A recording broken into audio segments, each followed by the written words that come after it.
It was no easy task. Hermione's hands was slammed too tightly around the paper that Harry was sure he was going to tear it. While Ron kept watch, he tugged and twisted, and at last, after several tense minutes, the paper came free. It was page torn from a very old library book. Harry smoothed it out urgently, and Ron leaned close to read it too. Of the many fearsome beasts and monsters that roams our land, there is none more curious or more deadly than the basilisk. None also as the king of serpents. The snake, which may reach gigantic size and live many hundreds of years, is born from a chicken's egg, hatched breathless, a toad. Its method of killing are most wondrous, for aside from its deadly and venomous pangs, the basilisk has a murderous stare, and all who are fixed with the beam of his eyes shall suffer instant death. Spiders flee before the basilisk, for it is their mortal enemy, and the basilisk flee only from the crowing of the rooster, which is fatal to it. And right beneath this, a single word has been written. In a hand, Harry recognized its Hermione's pipe. It was as though somebody had just flicked a light on his brain. Ron, he breathed. This is it. This is the answer. The monster is the chamber. It's the basilisk. A great serpent. That's why I've been hearing the boys all over the place. Nobody else had heard it. It's because I understand personal tongue. Harry looked up at the bats around him. The basilisk killed people by looking at them, but no one died, because no one looked at it straight in the eye. Colin saw it through his camera. The basilisk burned up all the film inside it, but Colin just got petrified. Justin must have seen it through nearly headless Nick. Nick got a full blast out of it, but he couldn't die again. And Hermione and Ravenclaw Perfect were found with a mirror next to them. Hermione just realized the monster was a basilisk. I bet you anything she warned the first person she met to look around corners with a mirror first. And the girl pulled out her mirror, and Ron's jaw had dropped. And Mrs. Norris, he whispered eagerly. Harry thought her picturing the scene on the night of Halloween. The water, he said slowly, the flow from Morning Mole's bathroom. I bet you, Mrs. Norris only saw the reflection. He scanned the page in his hand eagerly. The more he looked at it, the more it made sense. The basilisk flee only from the crowing of the rooster, which is fatal to it. He read aloud. Hagrid's rooster were killed. The hare of Slytherin didn't want one anywhere near the castle once the chamber was open. Spiders flee before the basilisk. It all fits. But how the basilisk been getting around the place? Said Ron, a gigantic snake. Someone would have seen. Harry, however, pointed the word Hermione had scribbled at the foot of the page. Pipe, says that pipe. Ron, it was being using the pumping. I've been hearing that voice inside the walls. Ron suddenly grabbed Harry's arm. The entrance to the Chamber of Secrets, he said hoarsely. What if it's a bathroom? What if it's in Morning Mole's bathroom? Said Harry. They sat there, excitement coursing through them, hardly able to believe it. This means, said Harry, I can't be the only puzzle mouth in the school. the arrow Slytherins too. That's how he's been controlling the basilisk. What are we going to do? Said Ron, whose eye was flashing. Should we go straight to McGonagall? Let's go to the staff room, said Harry, jumping up. She'll be there in 10 minutes. It's the early break. They ran downstairs, not wanting to be discovered hanging around in another corridor. They went starlight straight into the desert staff room. It was a large paneled room full of dark wooden chairs. Harry and Ron placed around it, too excited to sit down, but the bell to signal break never came. Instead, echoing through the corridors came Professor McGonagall's voice, magically magnified. All students to return to their house dormitories at once. All teachers return to the staff room. Immediately, please. Harry wheeled around to stare at Ron. Not another attack, not now. What do we do? Said Ron asked.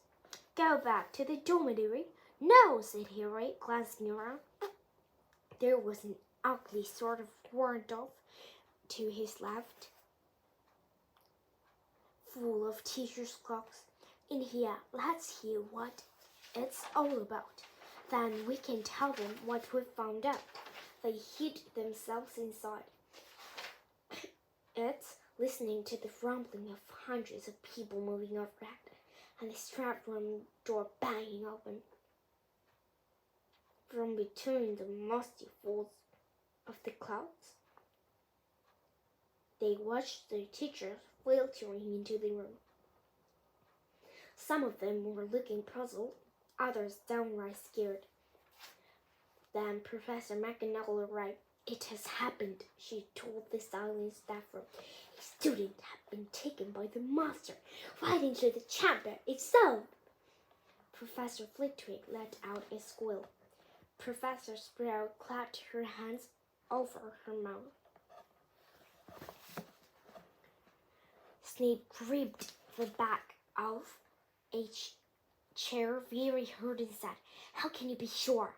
The heir of Slytherin, said Professor McGonagall, who was very white, left another message right underneath the first one. Her skeleton will lie in the chamber forever. Professor Flitwick burst into tears. Who is it? Said Madame Hooch, who had sunk weak-kneed into a chair. Which student? Ginny Weasley, said Professor McGonagall. Harry felt Ron slide slightly down on the warm floor beside him. We shall have to send all the students home tomorrow, said Professor McGonagall. This is the end of Hogwarts, Dumbledore always said. The staff room door banged open again.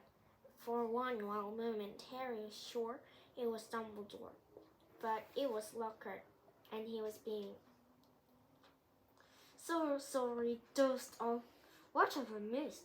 He didn't seem to notice that the other teachers were looking at him with something remarkably had-hatter.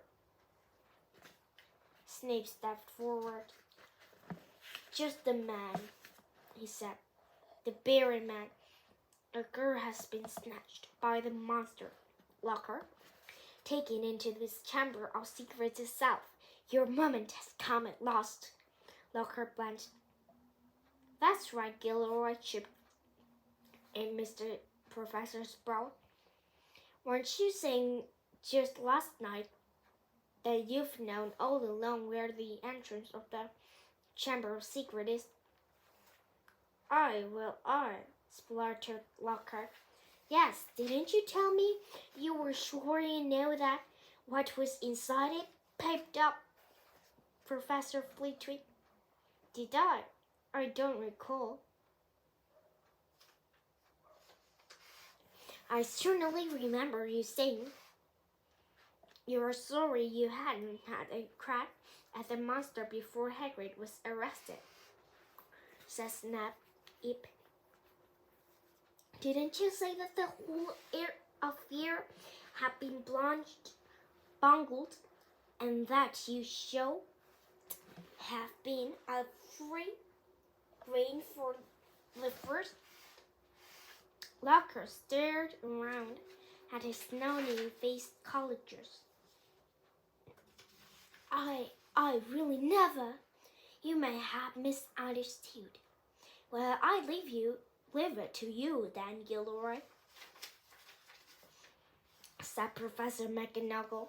Tonight will be the excellent time to do it. We'll make sure everyone's out of your way. You'll be able to tackle the monster all by yourself, a free rein at most.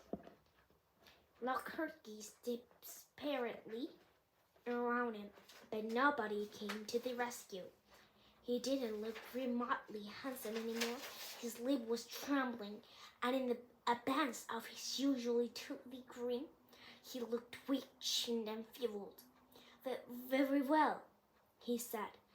I'll be in my office getting ready. And he left the room. Right, said Professor McGonagall, whose nostrils were flared. Let's cut him out from under our feet. The head of houses should go and inform their students what had happened. Tell them the Hogwarts Express will take them home first thing tomorrow. Will the rest of you please make sure no students have been left outside their dormitories? The teachers rose and left one by one. It was probably the worst day of Harry's entire life. Ron, Fred, and George sat together in a corner of the Gryffindor common room, unable to say anything to each other. Percy wasn't there. He had gone to sending out to Mr. and Mrs. Weasley, then shut himself up into the dormitory. No afternoon ever lost as long as the one, nor had Gryffindor Tower ever been so crowded yet so quiet. Near sunset, Fred and George went up to the bed, unable to sit there any longer. She knew something. Harry, said Ron, speaking for the last time since they had entered the ward up in the staff room. That's why she was taken. It was some stupid thing about Pussy at all. She'd found out something about the Chamber of Secrets. That must be why she... Ron rubbed his eyes frantically. I mean, she was pure blood. She's pure blood. There can't be another reason. Harry could see the sun sinking blood red below the sky. This was the worst he had ever felt. If only there was something they could do, anything. Harry, said Ron, do you think there is any chance that... Oh, she's not, you know. Harry didn't know what to say. He couldn't see how Ginny could still be alive. Do you know what? Said Ron. I think we should go and see Locker. Tell him what we know. He's going to try and get into the Chamber of Secrets. We can tell him where we think it is and tell him it's a basilisk in there. Because Harry couldn't think of anything else to do, and because he wanted to be doing something, he agreed. The Gryffindors around them were so miserable and felt so sorry for the Weasleys that nobody tried to stop them as they got up across the room and left through the portico. Darkness was falling as they walked down to Locker's office. There seemed to be a lot of activity going on inside it. They could hear skipping thumbs and hurried footsteps. Harry knocked, and there was a sound inside of him. Then the door opened the tiniest crack as they saw one of Locker's eye peering through it. "Oh, Mr. Potter, Mr. Weasley," he said, opening the door a bit wider. "I'm rather busy at the moment. If you could be quick." "Professor, we've got some information for you." "Harry," said Harry, "we think it'll help you." "Well, it's not terribly." The side of Locker's face that they could see looked very uncomfortable. "I mean, well, all right." He opened the door and they entered. His office had been almost completely stripped. Two large trunks of stood open on the door. Rose, jade green, lilac, midnight blue had been hastily folded into one of them. Books were jumbled untidily into the other. The photographs that have covered the walls were now crammed into a box of the desk.